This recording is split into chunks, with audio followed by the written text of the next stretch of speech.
chân chót đó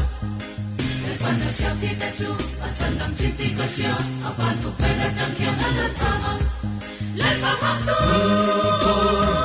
anh muốn vô đâu vòng không ai lo mắt chăm chăm ru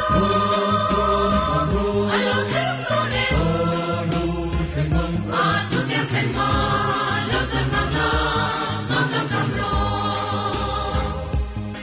anh đi trong cả ta sahi chân nó thôi na tua mong anh muốn đi ra cả tôi na giết tiệt chi lo tiệt về na đi sa vin lo đón đi asiam nè na anh nói anh đi về tu để anh tu tôi chi anh đi cả chiều anh tung tu anh dòng anh đi câu tê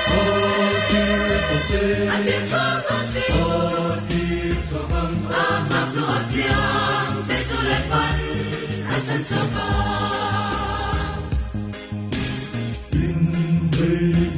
đơn chuồn và chẳng nào không kim mình có tôi mình phê gì đó rồi có vì lo muốn lo mình đang tu vui vui hết lo kết du ở soi gì mơ anh đi cả chiều anh chung có anh dòng bắt đi câu tê anh đi cho con si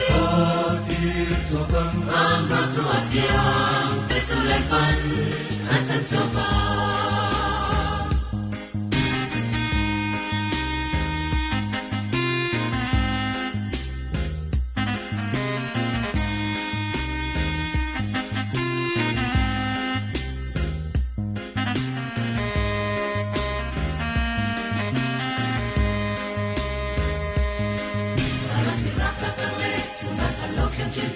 Amma arima maten ai lau lau vang